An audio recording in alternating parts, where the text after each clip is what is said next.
예수님을 신실하게 믿는 부부가 있었습니다. 삼촌이 6.25 때 월북했는데 어느 날 찾아왔습니다. 북한이 살기 좋은 천국이라고 하면서 남편에게 월북하자고 했습니다. 남편이 삼촌, 애가 5인데 어디를 가요? 그리고 삼촌도 알다시피 난 예수를 믿는 사람이라 하나님을 믿지 않는 공산주의는 싫습니다. 이렇게 이야기하자 삼촌은 남편을 설득하지 못하고 북으로 다시 돌아갔습니다. 이듬해 삼촌은 다시 서울에 왔다가 붙잡혔습니다. 그래서 일가 친척들이 다 가족 간첩단으로 몰려서 붙잡혀 갔습니다. 수사관이 우리가 다 알고 있으니 불지 않으면은 살아나가지 못해라고 하면서 혹독한 고문을 했습니다. 구두굽으로 머리를 수도 없이 때리고 물에 얼굴을 쳐박고 또 주리도 틀었습니다. 잠도 안 재우고 송곳으로 다리를 찔렀습니다. 원하는 답을 하지 않을수록 더욱 고문은 혹독해졌습니다.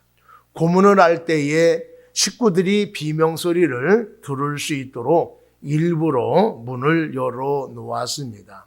남편이 가족들의 비명소리를 듣고 가족을 살리기 위해서 거짓 자백을 해서 가족들은 풀려났지만은 본인은 사형을 당했습니다.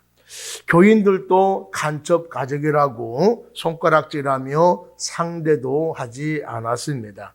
그렇게 냉대를 받으면서 30년 넘게 살아왔습니다.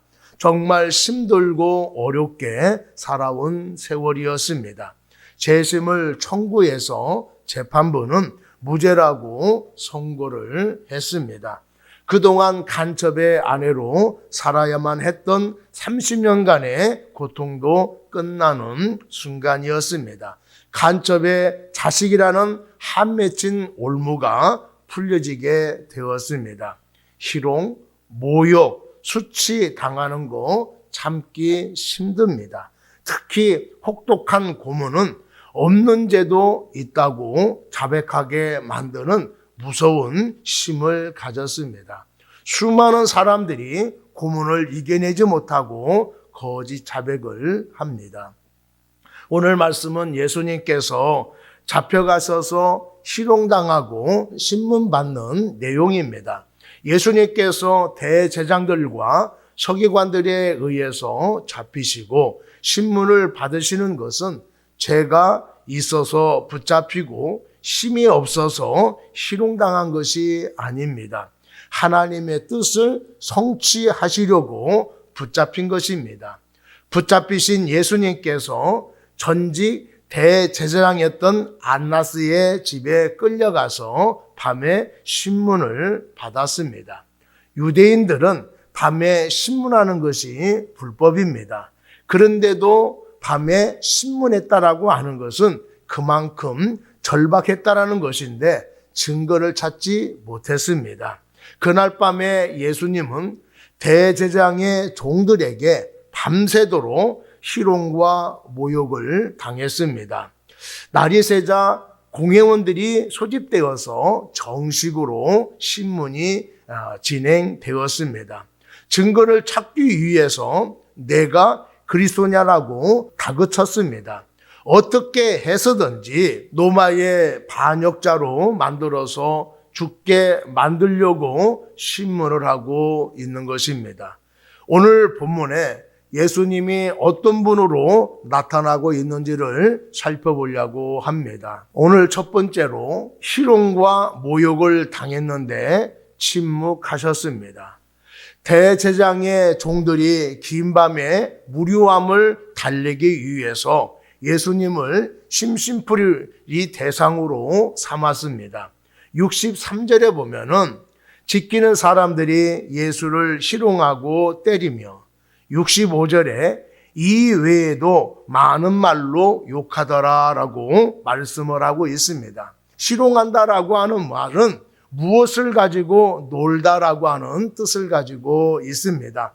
마치 예수님을 놀이감으로 여기서 장난을 쳤다라는 말입니다. 때렸다라고 하는 것은 매질했다라는 것이고, 욕했다라고 하는 것은 모욕을 주었다라고 하는 말입니다. 이런 단어를 통해서 예수님께서 얼마나 수치스러운 조롱과 모욕을 당했는지를 알 수가 있습니다. 예수님을 비인격적으로 취급을 한 것입니다. 사람이 사람한테 어떻게 이렇게 할 수가 있지? 사람한테 이렇게 하면 안 되는데 라고 할 정도로 그렇게 예수님을 괴롭힌 것입니다. 이들은 예수님을 조롱하고 때리는 것으로 만족하지 아니하고 모욕적인 질문을 했습니다. 64절 한번 보겠습니다. 그의 눈을 가리고 물어 이르되 선지자 노릇하라. 너를 친 자가 누구냐 하고, 눈을 가리고 네가 선지자라고 하면은 누가 때렸는지 한번 맞춰보라고 조롱을 하고 있습니다. 여러분, 예수님의 눈을 가려놓고 때린다라고 누가 때렸는지 모를까요? 예수님은 누가 옷자락을 만졌는지 아셨던 분이십니다. 성 밖에서 성 안에 일어날 일에 대해서 미리 알고 계셨던 분이십니다. 바리새인과 서기관들이 어떤 의도를 갖고 질문하는 것도 미리 알고 계셨습니다. 여러분, 선지자라고 하는 것은 기적을 일으키고 쪽집게 점쟁이처럼 장래에 일어날 일을 정확히 알아맞히는 사람이 아닙니다. 선지자는 하나님께 말씀을 받아서 백성들을 깨우치고 이끄는 사람입니다. 그렇다면 이 시대의 진정한 선지자, 목회자는 누구일까요? 기적을 일으키는 사람이 아니라 말씀을 연구하고 가르치는 사람일 것입니다. 왜 기독교를 말씀의 종교라고 할까요? 사람을 회복하고 살리고 구원을 얻게 하는 것이 말씀이기 때문입니다.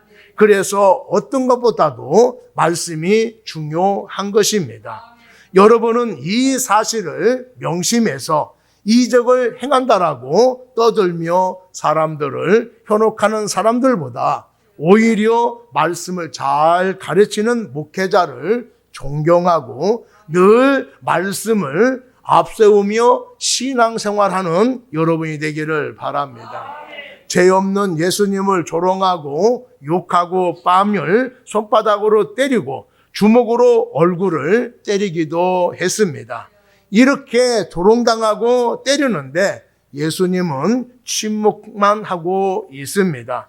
만약 우리가 이렇게 무시를 당하고 욕설을 듣고 침뱉음을 당하고 뺨을 주먹으로 가격을 당한다라고 하면은 가만히 있을 사람 아무도 없습니다. 그것도 아무런 잘못을 하지 않았음에도 불구하고 이런 모욕과 구타를 당한다라고 하면은 화를 참지 못하고 어떻게 해서든지 응징하려고 할 것입니다. 그런데 하지 못하는 이유가 무엇일까요? 그럴 만한 힘이 없기 때문에 괴롭더라도 고통을 당한다고 하더라도 참을 수밖에 없는 것입니다. 그렇다면은 예수님도 우리들처럼 힘이 없어서 당하고만 있는 것입니까? 아닙니다. 예수님은 태양을 능력을 갖고 있는데 당하고 있는 것입니다. 모욕을 당하면은 안 될 사람, 힘이 있는 사람이 그 힘을 쓰지 아니하고 당하고 있다고 하면은 그만한 이유가 있어서 그럴 것입니다. 왜 주님은 그런 모욕과 조롱과 학대를 당하고만 있을까요? 먼저는 하나님의 예언을 이루기 위해서 그런 것입니다. 하나님께서 선지자를 통해서 그리스도께서 고난 당하실 때에 아무런 반항도 하지 않고 희롱을 당할 것이라고 말씀을 하셨습니다. 하나님의 뜻은 그리스도가 아무런 반항을 하지 않고 십자가에서 대속의 죽음을 맞이하는 것입니다. 예수님은 하나님의 뜻을 이루기 위해서 일부러 반항을 하지 아니하고 어떤 고난과 모욕도 달게 받고 있는 것입니다. 다른 하나는 우리를 대신해서 고난을 당하고 있습니다. 이사야서 53장 5절 6절 말씀에 보면은 그가 찔림은 우리의 허물 때문이요 그가 상함은 우리의 죄악 때문이라. 그가 징계를 받음으로 우리는 평화를 누리고 그가 채찍에 맞음으로 우리는 나음을 받았도다. 우리는 다 양 같아서 그를 향하여 각기 제 길로 갔거늘 여호와께서는 우리 모두의 죄악을 그에게 담당시키셨도다. 우리는 남이 한 말로 인하여서 화가 나기도 하고 상처받기도 합니다. 또 욕을 먹거나 또 조롱을 당하면은 분을 삭히지 못하게 되지요. 그런데 예수님이 지금 당하고 있는 것이 별로 느낌이 와 닿지 않을 것입니다. 예수님이 매맞고 조롱당하고 모욕을 당했다는구만 하고 여러분들 그렇게 말을 할 것입니다. 내가 당할 고난입니다.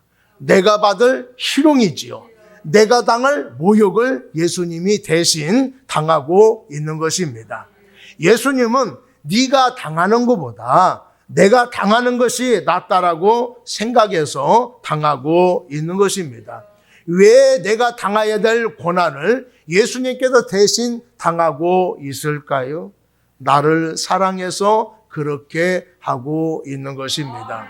그렇다면은 나 같은 것이 무엇이라고 고난을 당하고 모욕을 당하세요 하면서 가슴 아파야 하고 절규해야 할 것입니다. 그 은혜를 잊지 아니하고 감사해야 할 것입니다. 예수님께서 희생당하신 것은 하나님의 뜻에 복종하기 위해서 그렇게 하신 것입니다. 지금도 수많은 사람들이 말로 행동으로 예수님을 모욕하고 교회를 해롭게 하는 사람들이 얼마나 많이 있는지 모릅니다. 그렇다고 해서 성도들이 그들과 함께 비난하고 폭력을 휘둘려야 합니까? 그렇지 않습니다. 우리가 이 세상의 불법이나 유법에 대해서 눈에 보이는 대로 반격을 하게 되어지면 어떻게 되겠습니까? 교회는 투쟁하는 집단으로 변질될 것입니다. 그래서 복음을 전하려면 십자가를 지고 예수님의 뒤를 따를 수밖에 없습니다. 우리가 예수님을 믿음으로 인하여서 불의한 일을 당하더라도 예수님처럼 참아야 할 것입니다. 복수, 응징은 하나님께 맡기고 어떤 수모와 핍박을 당한다 하더라도 주님처럼 인내하며 하나님의 뜻을 이루어갈 수 있는 우리 모두가 되기를 바랍니다. 두 번째로 신문을 해야 하는데 신문을 받고 있습니다. 예수님을 밤새도록 손바닥과 주먹으로 때리고 얼굴에 침을 뱉으며 온갖 무리한 짓을 다 했습니다. 날이 밝자 백성의 장로들, 제사장들과 율법의 학자들이 즉시 모였습니다. 유대인들의 최고 의결기관인 산헤드린 공회가 열린 것입니다. 67절 한번 보겠습니다. 이르되 내가 그리스도이거든 우리에게 말하라. 대답하시되 내가 말할지라도 너희가 믿지 아니할 것이요 라고 말씀을 하고 있습니다. 이들이 예수에게 내가 그리스도이거든 우리에게 말하라 라고 말을 하고 있습니다. 예수가 진짜 그리스도인지 아닌지 알아보기 위해서 묻고 있는 것이 아닙니다. 그들이 바라는 대답을 받아내기 위해서 질문을 하고 있습니다. 이들이 바라는 대답은 예수님이 스스로 내가 그리스도다라고 말하는 것입니다. 왜 이들은 예수의 입으로 그리스도라고 하는 말을 받아내려고 할까요? 그리스도라고 하는 말은 히브리어로 메시아라고 합니다. 메시아는 하나님이 특별히 기름 부음 받은 존재다라고 하는 뜻을 가지고 있습니다. 우리말로 하면은 구원자라고 하는 뜻입니다. 유대인들은 메시아를 정치적인 메시아로 알고 있습니다. 그래서 예수님이 메시아 그리스도라고 하면은 내가 유대 나라를 새롭게 건설할 왕이다라고 고백하는 것과 같은 것입니다. 그러면은 예수님을 로마의 반역자로 고발해서 사형을 받아내려고 하고 있는 것입니다. 종교 지도자들이 내가 그리스도이거든 우리에게 말하라 라고 다그치자 예수님이 내가 말할지라도 너희가 믿지 않을 것이라고 대답을 하셨습니다. 왜 직접적으로 대답하지 아니하고 이렇게 답변을 하고 있을까요? 내가 그리스도라고 해봐야 믿지 않을 것이 뻔하기 때문에 그렇습니다. 예수님을 그리스도로 영접하는 것은 신분이나 지식으로나 경험으로 되는 것이 아닙니다. 이들은 종교 지도자들이고 사회적으로 직위가 높은 사람들입니다. 누구보다도 하나님을 잘 섬겨야 할 사람이고 그리스도가 어떤 존재인가를 잘 알고 있는 사람들이에요. 그런데도 그리스도를 몰라보고 또 알고 있다 하더라도 믿으려 하고 있지 않습니다. 예수님을 그리스도라고 인정을 하면은 영접해야 되기 때문에 믿지 않고 있는 것입니다. 이런 것을 보면은 어떤 신분과 직분을 갖고 있느냐가 중요한 것이 아닙니다. 우리는 직분으로 구원받지 않습니다. 우리는 신분에 따라 상을 받지 않습니다. 오직 우리의 구원과 상급을 결정하는 것은 우리의 믿음입니다. 하나님은 사회적인 신분과 직위를 보지 아니하고 오직 믿음을 본다라고 하는 것을 기억하는 여러분 되기를 바랍니다. 지금 이들이 바라는 것은 어떻게 해서든지 그리스도라는 말을 하게 해서 고발하려고 하는 것입니다. 예수님도 사람인지라 올가매를 씌우려는 사람들에게 왜 항변하고 싶지 않겠습니까? 그러나 예수님은 한마디도 하지 않았습니다. 죽이려고 혈안인 사람들에게 예수님이 진실을 말한다라고 무슨 소용이 있고 무슨 의미가 있겠습니까? 그래서 내가 말할지라도 너희가 믿지 아니할 것이요 라고 말씀을 하고 있습니다. 이렇게 올가매를 씌우기 위해서 몰아붙일 때에 일일이 대답하는 것은 현명하지 않습니다. 말하면은 꼬투리를 잡아서 말하기 때문에 더 힘들어질 수 있고 더 많은 상처를 받을 수가 있습니다. 그래서 말하는 것보다는 침묵하는 것이 더 나을 수가 있습니다. 제가 한번 말씀을 드린 것 같습니다. 미국 한인교회에서 실제로 일어났던 사건입니다. 한 여인이 등록을 하고 교회를 열심히 다녔습니다. 혼자 생활하는 사람이었는데 언젠가부터 배가 불러오기 시작을 했습니다. 교인들이 애 아빠가 누구냐고 물어보았을 때에 처음에는요 아무 말 하지 않았습니다. 교인들이 자꾸 물어보니까 마지못해 목사님이라고 했습니다. 교회가 발칵 뒤집혔습니다. 장로들이 목사님을 찾아와서 목사님 사실입니까? 뭐가요? 저 여인을 임신시킨 것이 목사님이세요? 세상에 어떻게 목사님이 그럴 수가 있습니까? 목사님이 무슨 소리입니까? 나는 모르는 일입니다. 나는 아니에요. 그런데 어느 누구 하나 목사님의 말을 믿는 사람이 없었습니다. 그 뒤로 교인들이 목사님을 본래 보듯이 그렇게 보았습니다. 목사님이 결국 사표를 쓰고 교회를 떠났습니다. 새로운 목사님이 부임해 왔습니다. 그리고 1년이 흘러서 여인이 아이를 낳았습니다. 아이를 보니까 목사님의 얼굴을 닮지가 않았어요. 그래서 교인들이 물어봤습니다. 아이 아빠가 정말 목사님이 맞아? 그때 여인이 머뭇거리더니 목사님이 아니라고 했습니다. 아닌데 왜 목사님이라고 했느냐고 다그치자 말할 사람이 없어서 목사님이라고 했다고 했습니다. 이 사실을 장로님들이 들었어요. 이거 큰일 났구만. 아무런 잘못을 하지 않은 목사님한테 무리하게 굴었구나. 이렇게 생각을 하고 목사님을 수소문 끝에 찾아냈습니다. 찾아갔지요. 목사님이 장로님들을 보면서 깜짝 놀라면서 여기까지 어떻게 찾아오셨느냐고 이야기하자 장로들이 목사님 죄송하게 됐습니다. 저희들이 오해했습니다. 다 지나간 일인데 말하면 뭐합니까? 그때 아니라고 하시지요. 왜 말을 하지 않았습니까? 라고 하니까 내가 아니라고 얘기했잖아요. 그런데 안 믿었지 않았습니까?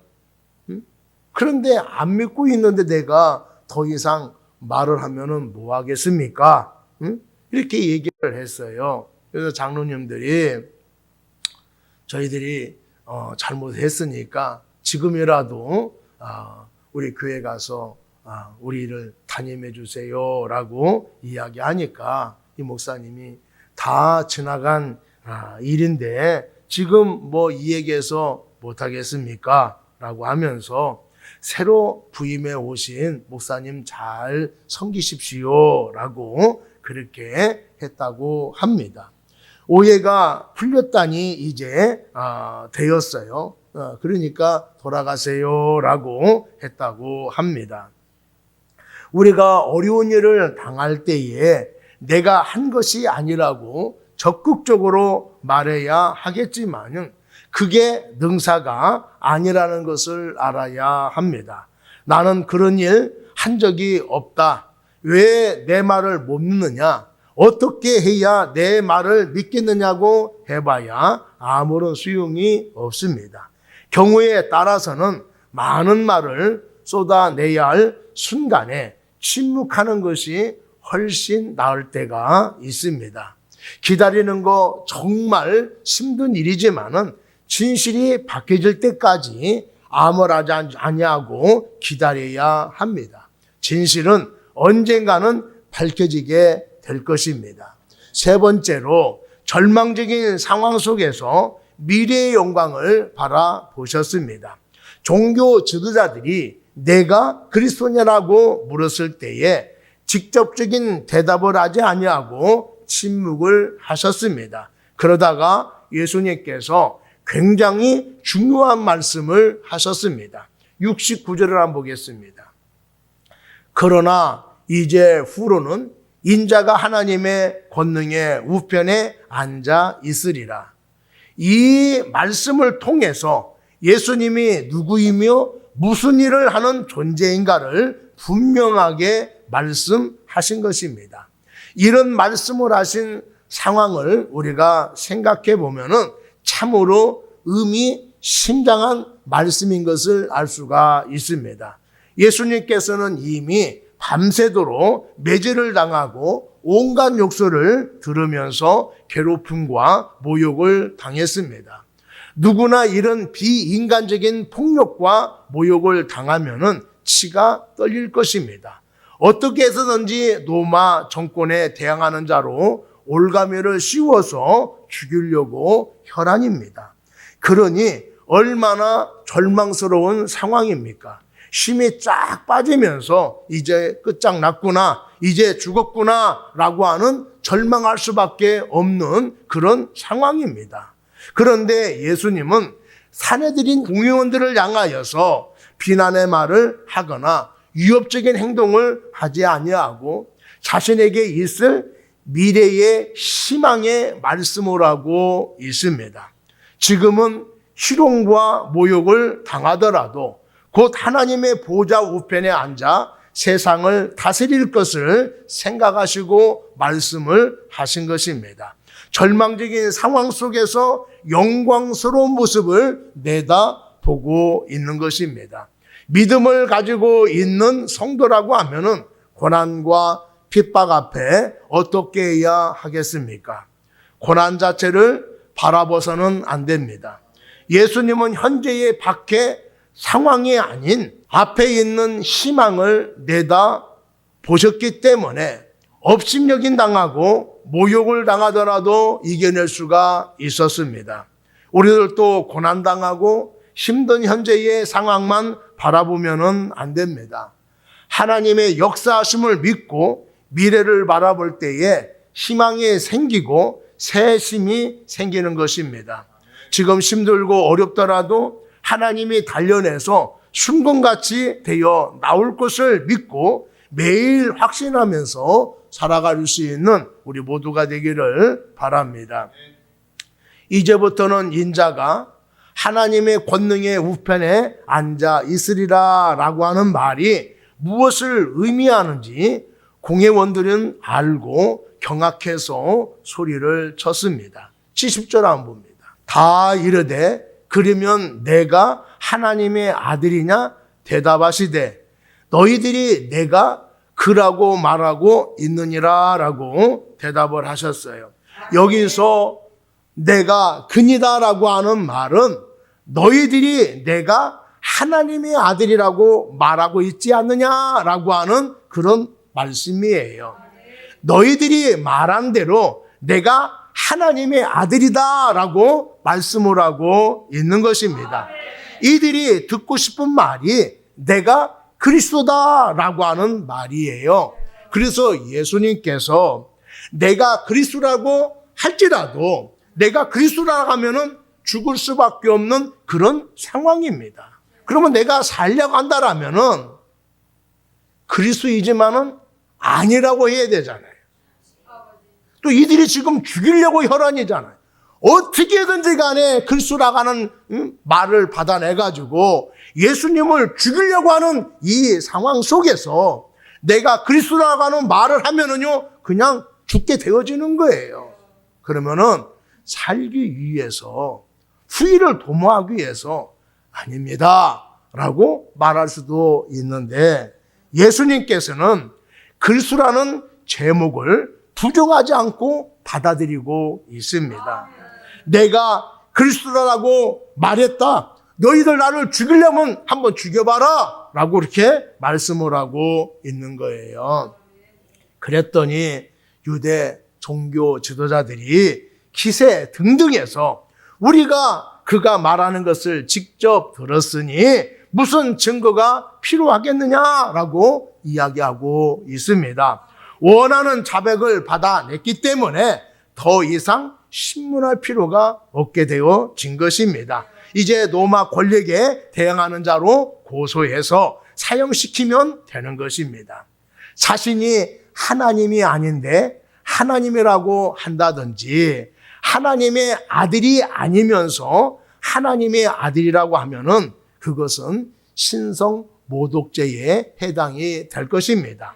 사람들이 하나님의 권위와 위엄을 찬탈한다라고 하면은 신성 모독죄로 사형에 처하게 될 것입니다. 하지만 하나님의 아들이 하나님의 아들이라고 하는데 신성 모독죄가 성립이 되겠습니까?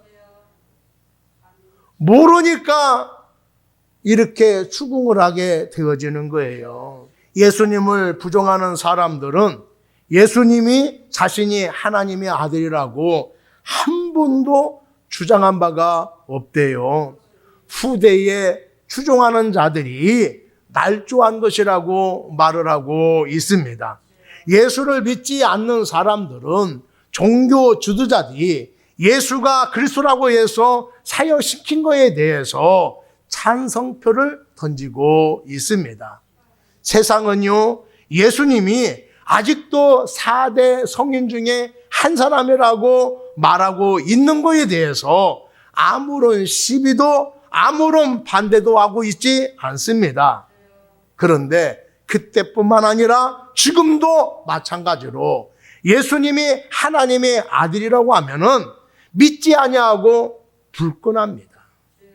왜 사실을 사실로 받아들이지 않고 부정하고 있는 것입니까? 무지하기 때문에 그렇습니다. 예수님은 너희 말과 같이 내가 그니라라고 하는 한마디에 자신의 목숨을 걸었습니다. 초대 성도들도요, 나의 주는 가이사가 아니라 예수 그리스도라고 하는 말에 목숨을 내놓고 신앙생활을 했던 사람들이에요. 삶의 모든 문제와 영혼의 문제에 대한 해답을 줄 수 있는 분은 로마의 황제가 아니라 예수라고 믿고 살았습니다. 붙잡혔을 때에 예수를 부인하면은 살려주겠다라고 했음에도 불구하고 예수를 부인하지 아니하고 순교하며 살았습니다. 이 자리에 나오신 우리 모두가 이제 대답할 차례가 되었습니다. 여러분들은 예수님이 하나님의 아들로 믿고 있습니까? 예수님이 육신을 입고 이 세상에 오신 하나님이라고 믿습니까? 예수님의 나의 구원자라고 믿습니까? 그렇다면 어떤 것에도 흔들리지 않는 믿음을 가져야 할 것입니다. 누구한테도 어떤 상황이든지 예수님이 하나님이시고 나의 구원자라고 믿고 당당하게 말할 수 있는 여러분이 되기를 바랍니다. 대장금이라고 하는 드라마를 기억하실 것입니다. 대단한 인기를 끌었습니다. 이 드라마가 한국을 넘어서 외국에서도 인기리에 방영이 되고 지금도 방영이 되고 있다고 합니다. 그런데 우리가 그 대장금에 아주 명대사가 나오지요. 홍시 맛이 나니 홍시 맛이 난다라고 했는데 왜 홍시 맛이 나냐고 물으니라고 하는 대사예요. 당연한 것을 물으니까 어떻게 대답할지 어리둥절했어요. 예수님이 하나님의 아들인데 어떻게 대답을 해야 할까요? 맞는다고 대답하면 죽으니까 아니라고 해야 할까요? 죽을 수밖에 없는 그런 상황 속에 있다 하더라도 예수님은 하나님이시고 나의 구원자입니다라고 우리가 고백을 해야 될 거예요. 예수만이 구원자입니까? 라고 물었을 때에 아니요? 라고 대답하면 안 됩니다. 예수만이 구원자입니다. 라고 당당하게 이야기할 수 있는 우리 모두가 되어야 됩니다. 예수님께서 하나님의 뜻을 성취하기 위해서 고난을 자처하고 이 세상에 오셨습니다. 예수님이 왜 쉼없이 붙잡혔습니까? 왜 실형을 당하고 모욕을 당하고 당해도 가만히 있었습니까? 그렇게 하는 것이 당연한 것이기 때문에 그런 거예요. 왜 고통당하셨습니까? 왜 모욕을 당했습니까? 라고 하면은 당연한 것을 왜 묻느냐라고 예수님께서 대답을 하셨을 거예요. 하나님의 뜻을 성취하기 위해서 너희들을 구원하기 위해서 그럴 수밖에 없었다라고 말씀을 하셨을 것입니다. 여러분들 누가 나에게 묻거든 예수님이 나의 하나님이시오 구원자라고 당당하게 이야기할 수 있는 여러분이 되기를 바랍니다. 여러분은 하나님의 아들이라고 믿고 있습니까? 예수를 믿느냐? 예수가 하나님의 아들이냐? 라고 묻는다 한다라면은 여러분들 뭐라고 대답을 하셔야 되겠습니까? 예, 맞습니다. 아예 당연한 걸 왜 물으시지요? 예수님만을 통해서 구원을 받습니까? 예, 예수님만을 통해서 구원을 받습니다. 이렇게 대답을 해야 하는 것입니다. 다른 이로서는 구원을 얻을 수가 없습니다. 천하 사람에게 구원받을 만한 다른 사람을 우리에게 주시지 않았습니다. 오직 예수를 믿어야만이 구원을 받을 수 있습니다라고 당당하게 말할 수 있는 우리 모두가 되기를 바랍니다. 어떤 시련과 고통이 닥쳐온다 하더라도 예수님은 나의 구원자요 나의 하나님이라고 당당하게 고백하는 우리 모두가 되기를 바랍니다.